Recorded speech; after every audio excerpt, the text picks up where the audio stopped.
Olá galera, tudo bem com vocês? Sejam mais uma vez muito bem-vindos ao nosso canal. Nessa aula nós iremos resolver as atividades relativas ao segundo ano do ensino médio regular. Estamos aí na semana 3 e 4, volume 2 do nosso plano de ensino tutorado, material oferecido aí pela Secretaria de Educação do Estado de Minas Gerais. Mas antes aí de começarmos as atividades, eu peço para vocês, inscrevam-se no nosso canal, ative as notificações e se essa aula for útil, curte lá. Gente, vamos lá? Vocês estão prontos? Eu sou o professor Camilo, professor de Física do Escola Online.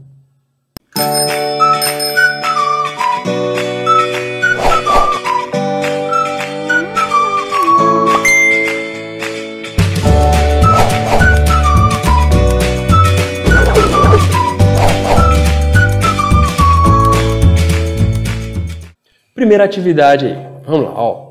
O que ele diz? Sobre a refração da luz no meio, responda. Meios físicos compostos por diferentes materiais têm diferentes índices de refração, como por exemplo o diamante, cujo índice de refração é igual a 2,42, e a água, cujo índice de refração é 1,33.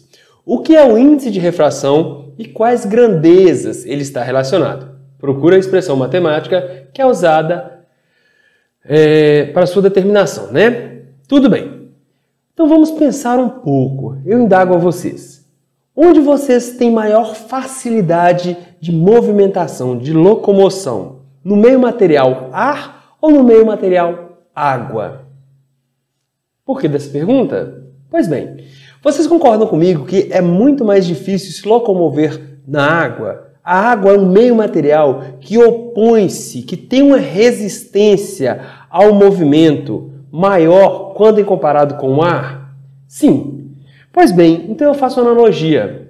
Dizem por aí que a luz tem massa, tem matéria. Logo, a luz ao se propagar em meios diferentes também ficará a uma resistência oferecida pelo meio a seu movimento. Então, o índice de refração, na minha concepção, é uma resistência que o meio oferece ao movimento da luz. E quando a gente fala em movimento, a gente pensa em velocidade, né, galera? Então, o que seria a refração luminosa? É um fenômeno físico associado à variação da luz ao mudar de meio de propagação. Agora, cuidado! Essa mudança de meio de propagação, ela pode acontecer com ou sem mudança de direção de propagação do raio de luz. Então, olha o que eu tenho aqui, ó. Eu tenho um raio incidente. Ele está incidindo no meio material ar. Aí ele encontra uma superfície de separação, que é o meio material água. E agora ele vai refratar. O raio de luz, ao mudar de meio, ele vai sofrer uma variação na sua velocidade. Por quê? Porque o meio material água tem essa propriedade de fazer com que a velocidade da luz mude devido à resistência oferecida pela água ao movimento. Então, os meios materiais, eles oferecem uma resistência à movimentação.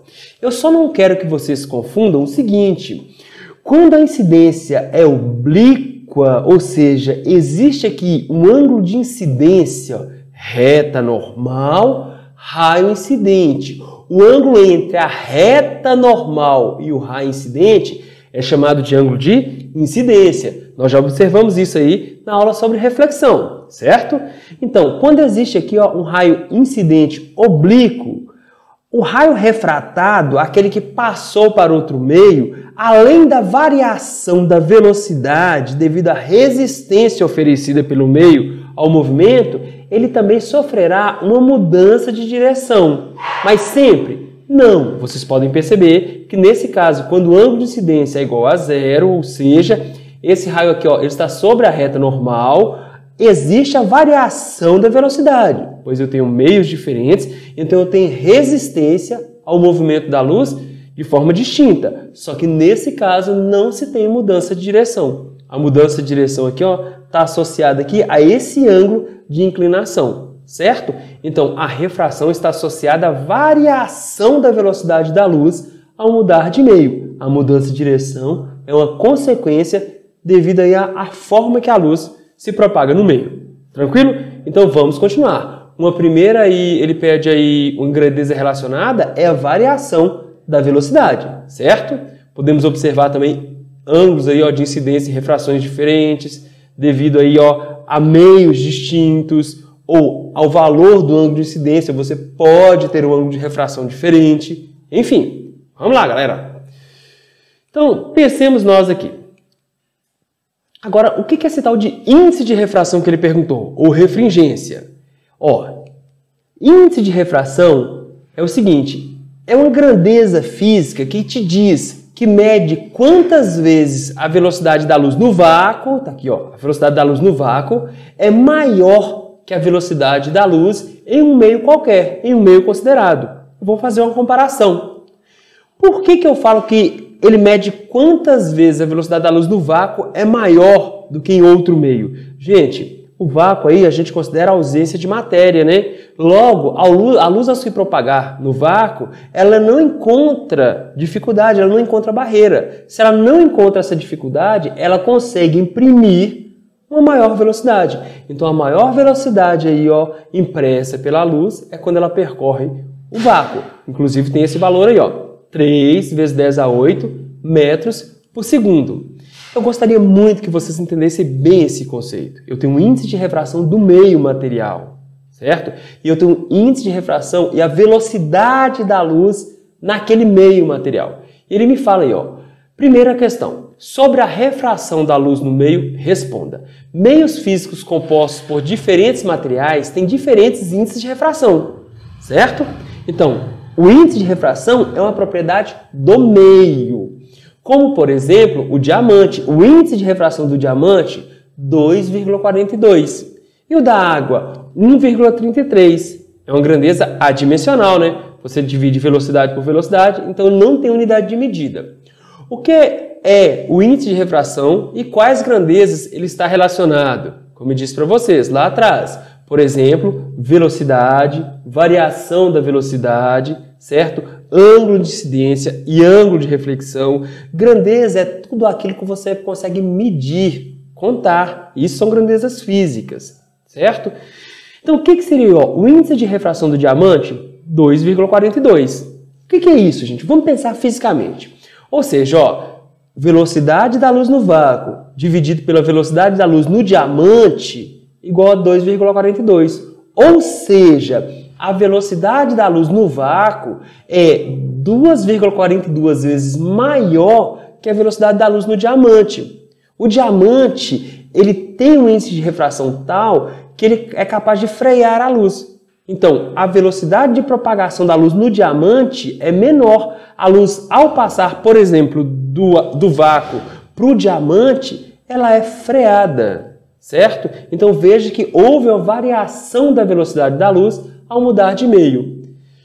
Vidro, desculpa, ele fala índice de refração da água, 1,33.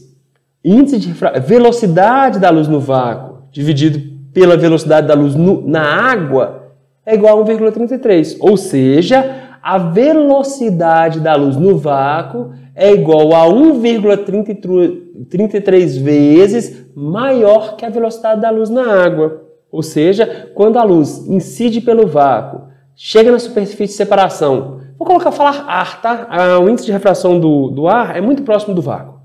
Quando a luz se propaga no ar, incide na superfície de separação, água, ao adentrar a água, ela vai diminuir sua velocidade em 1,33 vezes, porque o meio material água tem essa capacidade, essa propriedade, quando comparada com o vácuo, de diminuir a velocidade da luz, a velocidade de propagação da luz de 1,33 vezes. Certo, galera? Espero que tenha ficado claro para vocês aí. Vamos lá. Às vezes nós falamos assim, ó, o índice de refração ele é sempre maior ou igual a 1. Por quê? Eu gosto de falar que ele é maior que 1, tá? Mas a velocidade da luz no vácuo é uma constante. E a velocidade da luz no ar ela é muito próxima da velocidade da luz no vácuo. Só que eu gosto de falar que é sempre maior que 1, porque essa velocidade da luz no ar ela ainda é menor que a velocidade da luz no vácuo. Então, o índice de refração do ar ele é ligeiramente diferente do índice de refração do vácuo, mas muitas vezes a gente considera o mesmo valor. Outra coisa, eu quero que vocês entendam isso teoricamente. Maior índice de refração é dizer que aquele meio material ele tem uma propriedade de reter mais intensamente a velocidade da luz, a propagação da luz. Então, se é maior o índice de refração de um meio, menor será a velocidade de propagação da luz naquele meio, certo? Índice de refração, galera, é uma propriedade do material, assim como densidade é uma propriedade. O índice de refração é uma propriedade associada à variação da velocidade da luz ao mudar de meio. É como se ele oferecesse uma maior ou menor resistência. Meio materiais diferentes, compare, por exemplo, diamante e água. Meio materiais diferentes oferecem resistências diferentes à propagação da luz. Assim como no nosso exemplo inicial, se você pegar o ar e a água, se nós formos deslocar na água, teremos maior dificuldade. Por quê? Porque a água ela tem uma resistência, ela impõe uma resistência maior ao nosso movimento do que o meio material ar. Tranquilo, galera? Espero que esteja ficando claro. Beleza. Vamos continuar com a nossa aula, hein? Uma aula bem teórica aí, ó. Tentei deixar o melhor material possível para vocês. Tranquilo? De acordo com a lei de Snell-Descartes, um raio de luz, ao atravessar dois meios com índices de refração diferentes, pode sofrer mudanças na trajetória. Eu disse para você já, ele pode sofrer mudança na trajetória. Não quer dizer que vai, né? Explique melhor essa lei e descreva em quais situações o raio de luz se aproxima ou se afasta da normal ao ser refratado. Primeiro, vamos lá, ó. Eu sei que eu tenho um meio material A e eu tenho um meio material B. Ao raio de luz aqui, ó, raio incidente, chegou na superfície de separação, mudou de meio, aconteceu a refração. Ao mudar de meio material, houve uma variação da velocidade, porque cada meio material é capaz de impor a sua própria dificuldade ao movimento da luz, né, a propagação da luz. Só que nesse caso, devido à incidência ser aqui, ó, perpendicular à superfície de separação, o raio aqui, ó, não mudou sua direção de propagação. Nesse caso aqui, devido a essa incidência oblíqua, aqui, ó, eu tenho um ângulo de incidência diferente de zero. Reta, normal, raio incidente. Sempre assim, sempre tracem a normal, ó.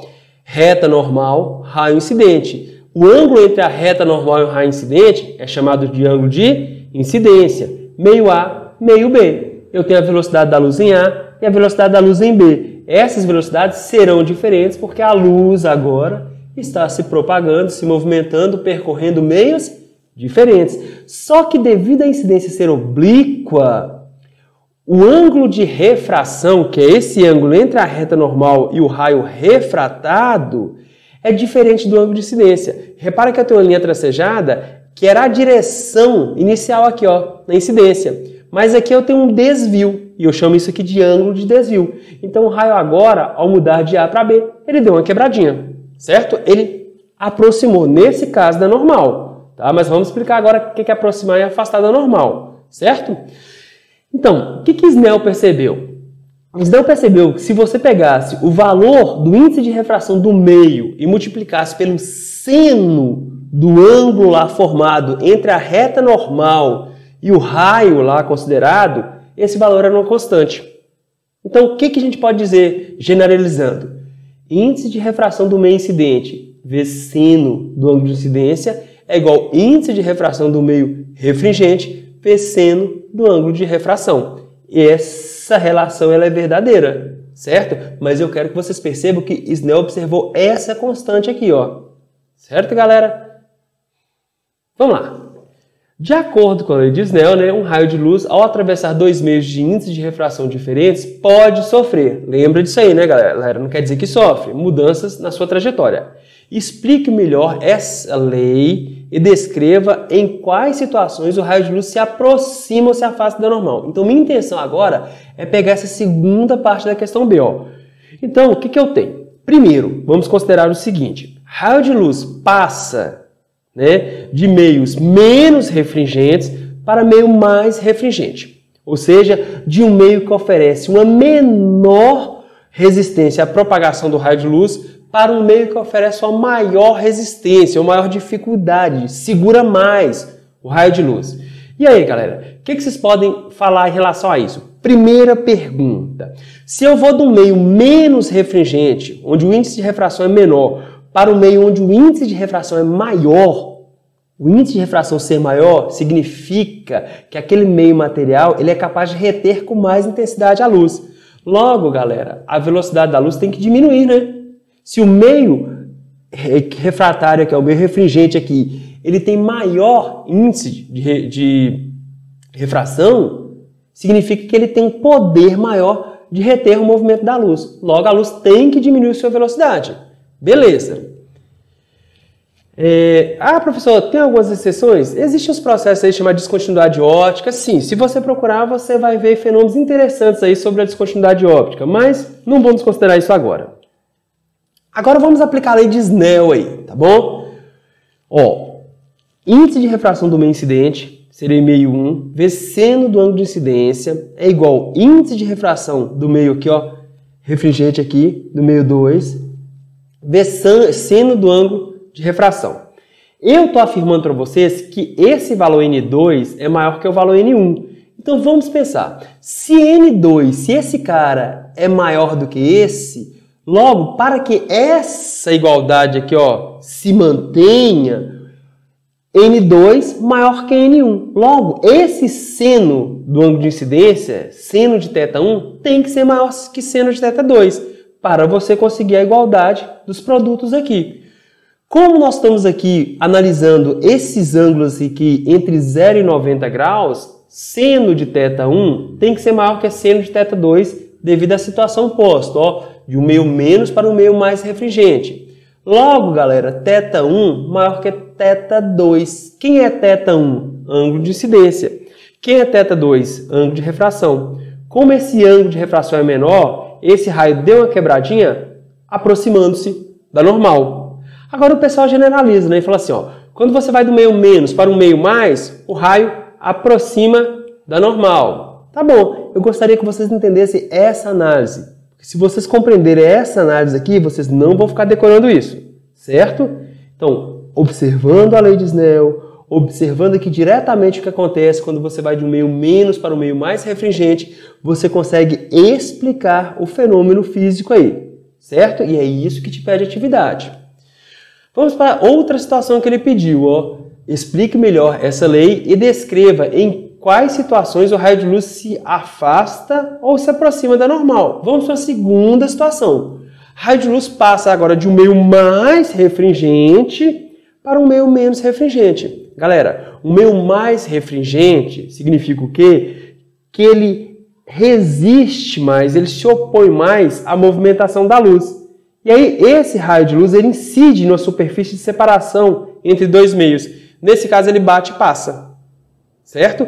Quando ele chega nesse meio aqui, ó, esse meio 2, onde o índice de refração é menos refringente, logo a velocidade da luz aumentará. Repara que a luz sofreu uma variação da sua velocidade. Então houve a refração, certo?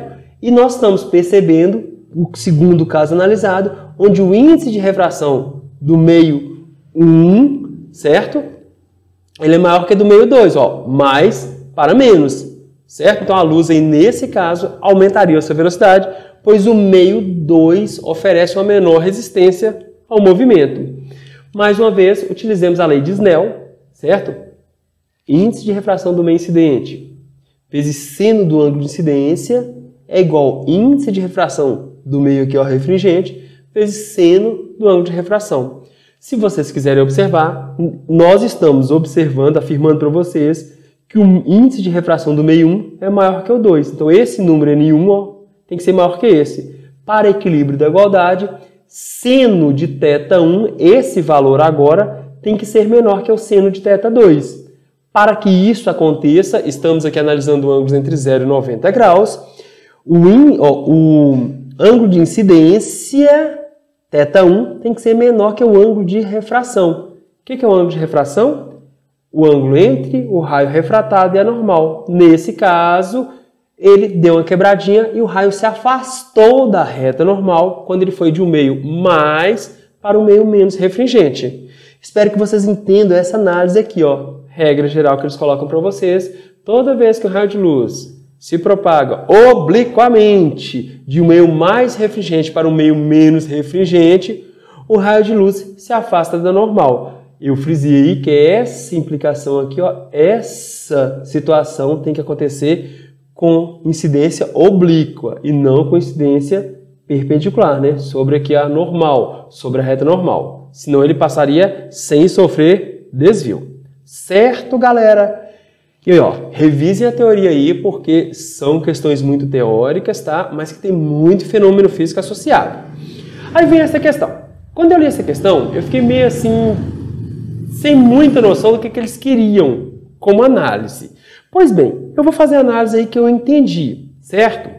Primeiro, ó, a foto ao lado mostra o reflexo de árvores na água. Explique como a superfície da água pode exibir tanto reflexão especular ou regular, né, como reflexão difusa ou difusão da luz. Primeira coisa é entender, é conhecer esses dois conceitos. O que seria a reflexão especular ou regular? Galera, é o seguinte, é quando a luz refletida, agora é o rebate e volta, né, galera? É o recalque aí, ó. A luz vai incidir num ponto qualquer e vai voltar para o mesmo meio, não vai mudar de meio. É quando a luz refletida numa superfície lisa e polida, ela volta, né, ela reflete na mesma direção, numa só direção. Vamos entender isso aqui, ó. Por exemplo, aí, em espelhos, nós analisamos espelhos planos e lá nos espelhos planos eu tenho esse tipo de reflexão. Só que olha a condição que ele me deu. É quando eu tenho aí uma luz incidindo numa superfície lisa e polida. Ela voltará, ó, incidiu, incidente, bateu, voltou, refletiu. Esses raios de luz, eles chegam paralelos. Quando eles voltam paralelos.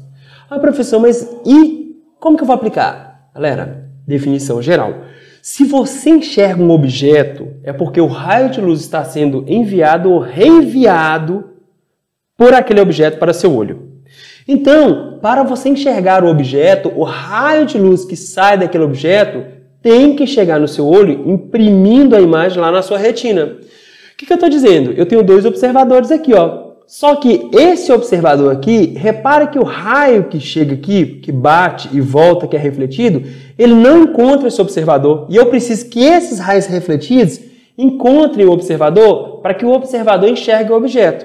Logo, quem enxergar o objeto é apenas essa pessoa, esse observador. Esse aqui, na posição que ele se encontra, ele não enxergará o objeto. Então, na reflexão regular, você depende de estar numa certa posição para enxergar aí, para captar a imagem dos objetos.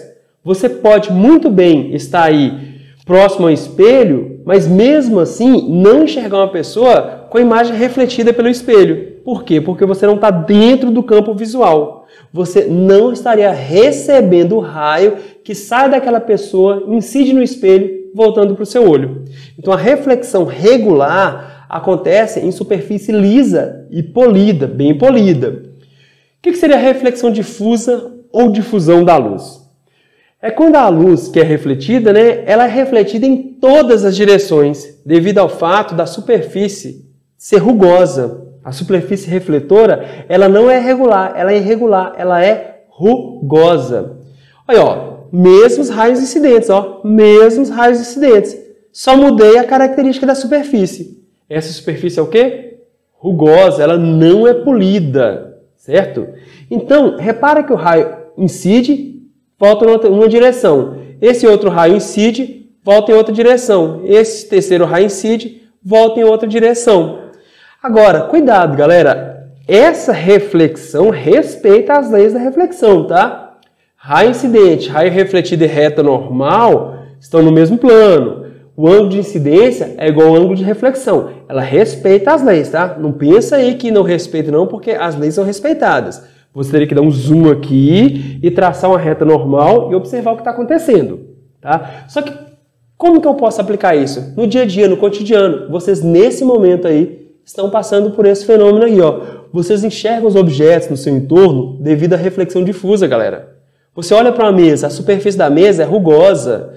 O raio de luz incide na mesa e se espalha pela sala. Eu disse para vocês enxergarem o objeto, o raio tem que sair do objeto e chegar até seu olho, imprimindo a imagem lá na retina. Inclusive, tema da nossa próxima aula aí, certo?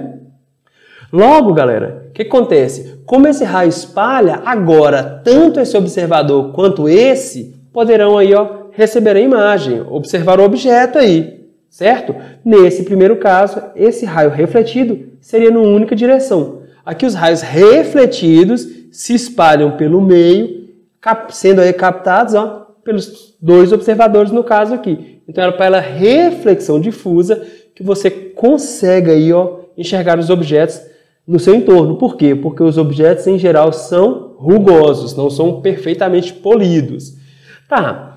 Agora vamos fazer a analogia com o que ele pede, ó. Explique como a superfície da água pode exibir tanto reflexão especular como difusa. Galera, reflexão especular. Qual é a condição?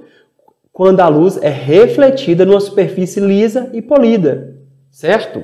Então, nessa imagem aqui, observe aqui, ó, tem um raio de luz, ele bateu e voltou, o recalque. Ó, raios incidentes chegaram paralelos, refletidos paralelos. Eu tenho uma superfície polida. Observe essa imagem também, olha, muito nítida, né? Eu tenho um espelho de água, que é o espelho d'água aqui. E realmente, observe aqui que essa superfície, ela está, vamos dizer, tranquila. Ela é uma superfície nítida. Seria uma superfície lisa, bem polida, certo? Nesse caso aqui, um espelho d'água, águas tranquilas aqui. Eu observaria, ó, objetos, montanhas aqui, a montanha, né? E você percebe a imagem da montanha lá, ó, com muita nitidez. Eu teria uma superfície polida, raio sairia aqui da montanha, ele recebe o raio do sol, bate, reflexão na montanha, é refletido sobre a água e volta para o meio. Devido à característica da superfície, você tem esse tipo de informação de imagem aqui, tá bom?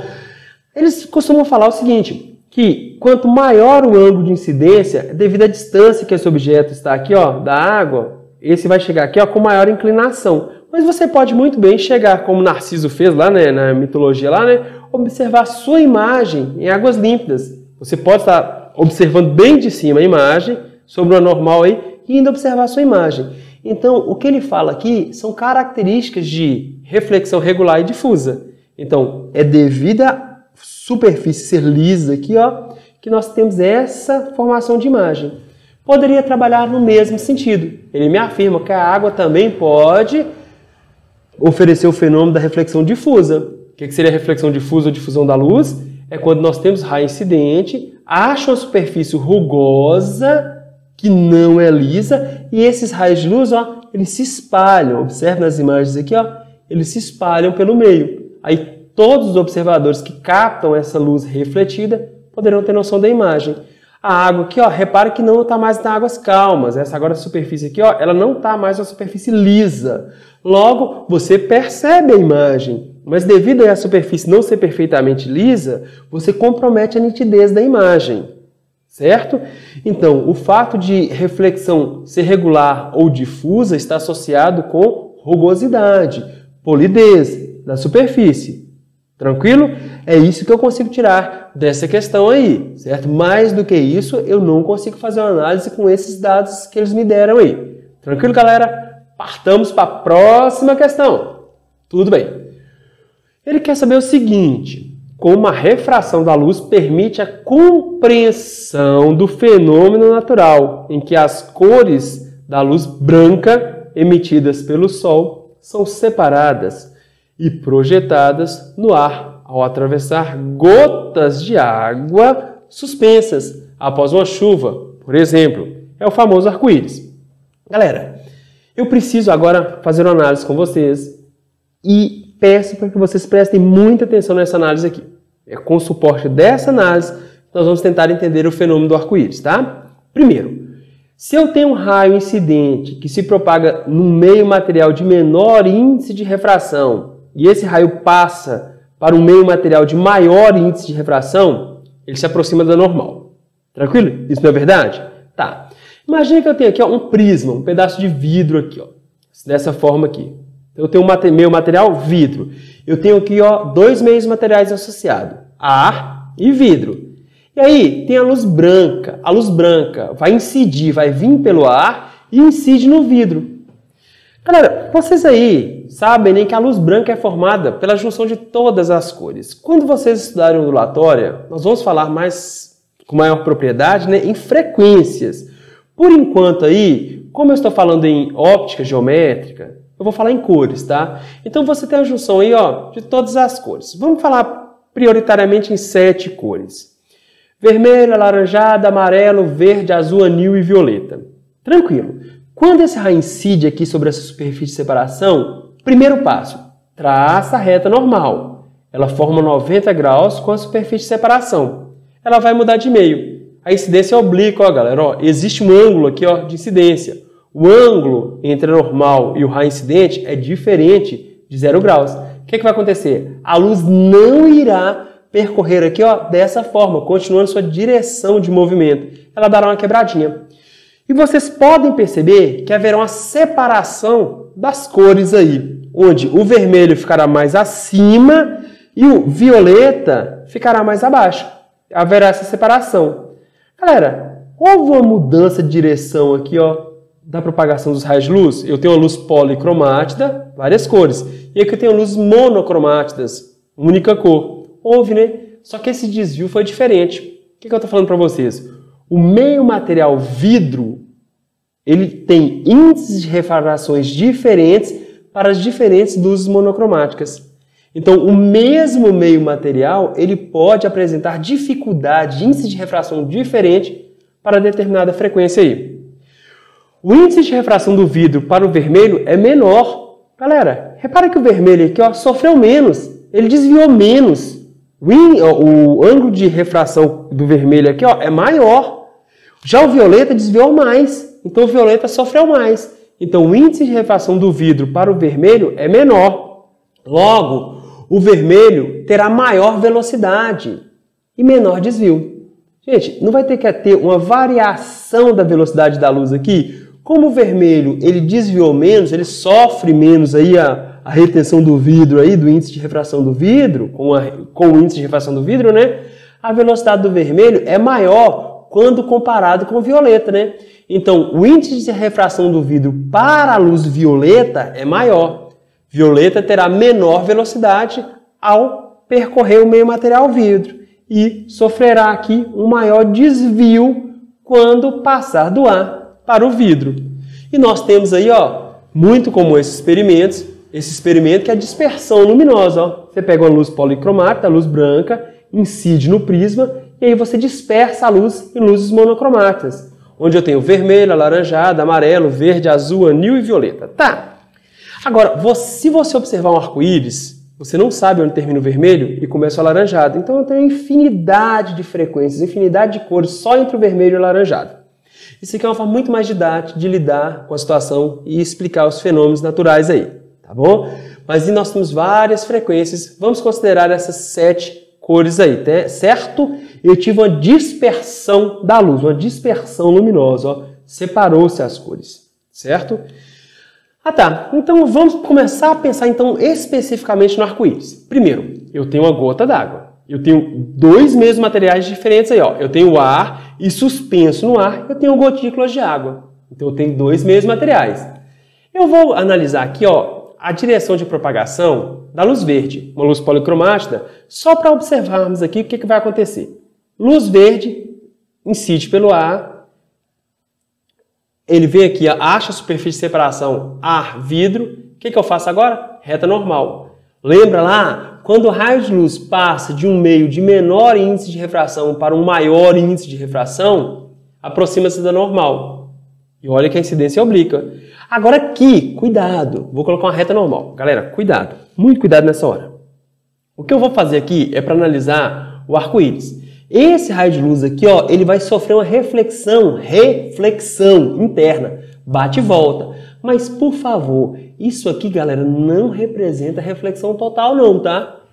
Tem muito livro didático que coloca isso de forma errônea, questões de vestibular que colocam isso de forma errônea. Aqui eu tenho uma reflexão parcial. Parcela da luz, ela bate e sai. Ela vai da água para o ar. Então, a refração aqui também vai ocorrer. Então, nesse ponto aqui, não se tem reflexão total, não. Cuidado com isso aí. Beleza?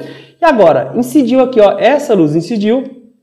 E aqui eu tenho a reta normal, né? Mais uma reta normal. Repara que agora, esse raio aqui, ele vai passar de um meio de maior índice de refração, que é a água, para o ar. Então agora ele vai fazer o quê? Afastou da normal. Se quando ele passa do menos para o mais, ele aproxima, quando ele passa do mais para o menos, ele afasta. Coloquemos outra gota para fazer uma outra análise aí. Raio de luz branca, reta normal. Luz branca, junção de todas as cores. Aqui eu tinha uma luz monocromática, só uma só cor, mas eu queria observar a direção de propagação. Quando a luz branca incide, ela dispersa, né? Separa. Qual é esse raio mais acima aqui? Nós não falamos que é o vermelho? Reta normal. E esse mais abaixo? Quem desvia mais? O violeta, certo? Agora, observe que nesse ponto aqui vai acontecer a reflexão interna, que não é reflexão total, né? E nesse ponto também eu tenho reflexão interna para o violeta, certo? Reflexão interna para o vermelho e para o violeta. Outra reta normal aqui. E agora o raio de luz vermelho vai de um meio mais refringente para o menos refringente. Ele afasta. E o violeta da mesma forma afasta. Repara que eu consegui separar, ó, vermelho e violeta. Nesse momento que vem uma dúvida. Professor, mas quando eu olho para o céu e vejo o arco-íris, aqui ó, a orientação aqui está inversa. Primeiro vem vermelho, depois alaranjado, amarelo, o último é o violeta. E aqui está invertido. Sim, aqui está invertido. E é correto. Cuidado, galera.